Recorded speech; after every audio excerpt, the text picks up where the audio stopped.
சமுதாய பெருமக்கள் அனைவருக்கும் மருத்துவர் பிரபுவின் அன்பான வணக்கங்கள். கோயில பத்தி இப்ப நாம நெறைய விஷயங்கள் பேசிட்டு இருக்கோம். நான் உங்களுக்கு முக்கியமா சொல்லிக்கிற 2 விஷயம் மக்கள் யாரும் மறந்துறாதீங்க. 1 முறையான திருப்பணிக்குழு கமிட்டி ஆரம்பிச்சு, நம்ம கோயில் வேலைய நம்ம எல்லாரும் சேர்ந்து எடுத்து நடத்தணும். 2வது நம்ம கோயிலோட நம்ம சமுதாயத்துக்கே முக்கியமான கோயில்னு நம்ம அடையாளம் காட்டின நம்ம தலையூர் பெரியநாயகியம்மன் கோயிலோட அறங்காவலர் நம்ம சமூகத்தை சார்ந்தவரா தான் இருக்கணும். நீங்க எல்லாரும் ஒரு விஷயத்த தெரிஞ்சுக்கங்க. வேறு ஒரு சமுதாயத்தை சார்ந்த ஒரு முக்கியமான கோயில்ல நம்ம சமுதாயத்தை சார்ந்த ஒரு அறங்காவலர போட்டா, என்ன நடக்குங்கிறத நீங்க எல்லாரும் யோசிச்சு பாருங்க. அதனால திரும்ப திரும்ப நம்ம அரசாங்கத்துக்கிட்ட சொல்ல வேண்டிய ஒரு விஷயம், எங்க கோயிலுக்கு எங்கள் சமுதாயத்தை சார்ந்த ஒருத்தர அறங்காவலரா போடுங்க.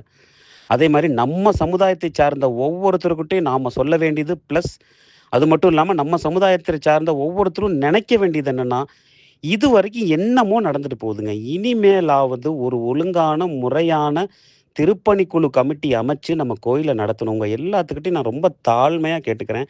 மனசு உடைஞ்சு நான் உங்ககிட்ட கேட்டுக்கிறேன். தயவு செஞ்சு இனிமே இந்த கோயில் விஷயத்த தடை பண்ணவோ, இல்ல இத வழி மாறி திருப்பி விடுறதுக்கோ முயற்சி பண்ணாதீங்க. ஏன்னா, ஏற்கனவே நம்ம எல்லாரும் முடிவு பண்ணி டிசம்பர் 8ஆம் தேதி ஞாயிற்றுக்கிழமை தலையூர் கோயில்லயே ஏன்னா கோயில்ல ஆரம்பிச்ச இந்த விஷயத்த கோயில்ல தான் முடிக்கணும்.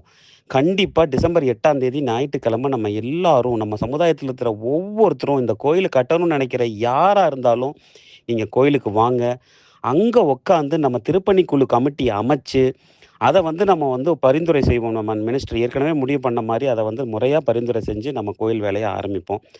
ஏன்னா, இந்த 2 வருஷத்துக்கு முன்னாடி நான் விட்டுட்டு வந்தேன் இல்லையா? திருப்பியும் 2 வருஷம் கழிச்சு கரெக்ட்டா 2 வருஷம். ஏன்னா, நம்ம அந்த முதல்ல திருப்பூர்ல ஏசி ஆஃபீஸ்ல மீட்டிங் நடந்தது 17/10/2022 கரெக்ட்டா 2 வருஷம் கழிச்சு, அந்த ஆண்டவனே திருப்பி எனக்கு ஞாபகப்படுத்துதா என்னன்னு தெரியல. நம்ம கோயில் சிதிலமடைஞ்ச தேதியில நான் யோசிக்கும்போது கரெக்ட்டா 2 வருஷம் ஆயிருந்துச்சு. 10/11/2024 போன 20 நாளைக்கு முன்னாடி நம்ம கோயிலுக்கு நான் போயிருந்தேன். அது சிதிலமடைஞ்சதுன்னு தெரிஞ்சதுக்கப்புறம். அன்னைக்கே நான் அங்க இருந்தே ஜாயிண்ட் கமிஷனர்கிட்ட நான் பேசினேன். அங்க இருக்கிற நம்ம இன்ஸ்பெக்டர்ட்ட பேசினேன். அவங்க உடனே அடுத்த நாளே நீங்க ஜாயிண்ட் கமிஷனர் ஆஃபீஸ்க்கு வாங்கன்னு சொல்லி திருப்பூருக்கு என்ன கூப்பிட்டாங்க. திருப்பூருக்கு நான் போனேன். அங்க ஜாயிண்ட் கமிஷனர், இன்ஸ்பெக்டர், அங்க அறங்காவலரும் வந்திருந்தாரு.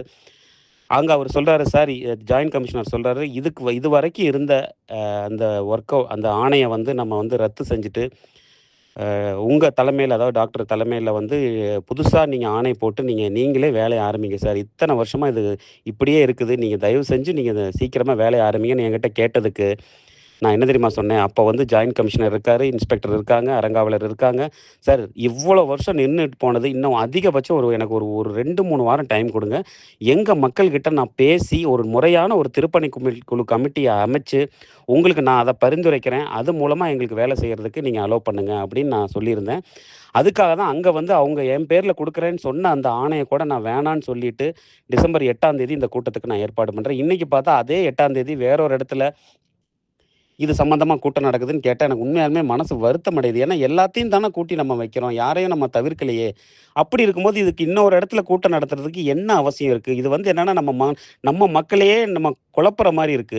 கூட்டம் எங்க நடக்குது? தலையூர்லயா? இல்ல வேற எங்கேயோ கரூர்ல வேற எங்கேயோ நடக்குதாங்கிற குழப்பம் அந்த மக்களுக்கு வந்துரும். திருப்பி 2 குழுவா பிரிஞ்சு, பல அமைப்புகளா பிரிஞ்சு நம்ம இந்த கோயில் விஷயத்த நம்ம திருப்பி ஒரு தொடர்கதை ஆக்க வேண்டாங்க. தயவு செஞ்சு உங்க எல்லாத்தையும் நானு தாழ்மையோட கேட்டுக்கிறேன்.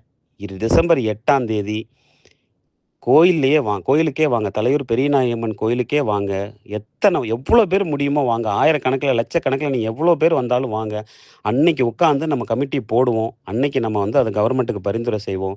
அதே மாரி அறங்காவலர் நம்ம சமுதாயத்தைச் சேர்ந்தவர் வேணுங்கிறத நம்ம கண்டிப்பா சொல்லணும். ஏன்னா, அறங்காவலர் தான் ஒரு கோயிலோட ஆணி வேர். அத நம்ம கையில விட்டுட்டோம்னா, நாளைக்கு நம்ம கோயில் கட்டி முடிச்சு எந்த ஒரு உரிமையும் நமக்கு வராது. அப்புறம் நம்ம கட்டினதும் ஒண்ணு தான், கட்டாம இருக்கிறதும் ஒண்ணு தாங்கிற மாரி நம்ம பின்னாடி இருந்து எல்லாத்தையும் நம்ம வேடிக்கை பார்க்குற மாரி வரும். நமக்கு எந்த ஒரு மரியாதையும் இருக்காது.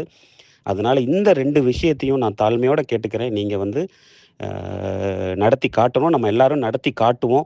இதுக்குள்ளேயே நமக்குள்ள ஒரு குழுக்கள் வேண்டாம், பிரிவு வேண்டாம். எல்லாரையும் தான் நாம அன்னைக்கு நம்ம பார்க்கணும்னு நான் விருப்பப்படுறேன். தனியா வேற ஒரு கூட்டம் நடத்தி, திருப்பியும் நம்ம கோயில பிரச்சனை ஆக்காதீங்க. அவசர அவசரமா அந்த அறங்காவலர் சொல் பேச்ச கேட்டுக்கிட்டு, நீங்க வேலைய ஆரம்பிச்சு, திருப்பி அந்த வேலை பாதியில நின்னுச்சுன்னா, நம்ம சமுதாய மக்கள் சப்போர்ட் இல்லாம, அப்புறம் அது ரொம்ப ஒரு பெரிய ஒரு அவமானத்துக்கு உள்ளாயிடும். நம்ம சமுதாயமே ரொம்ப வருத்தப்படுற ஒரு சூழ்நிலை வந்துரும். அதனால நீங்க இனிமே எல்லாரும் ஒண்ணு சேர்ந்து கட்டுறதுக்கு முயற்சி பண்ணுங்க. ஒரே இடத்துல கூட்டம் நடத்துவோம். இல்ல நீங்க சொல்லுங்க. நீங்க சொல்ற இடத்துக்கு கூட நான் வரலாம். பட் ஆனா ஆல்ரெடி நம்ம அனௌன்ஸ் பண்ணி இது மக்களுக்கு பரவிடுச்சு.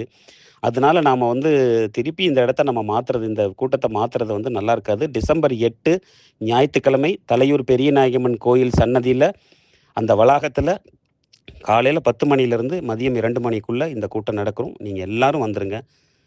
உங்க எல்லாத்தையும் எதிர்பார்த்து காத்திருக்கும் உங்கள் அன்பு சகோதரர், மருத்துவர் டாக்டர் பிரபு. நன்றி, வணக்கம்.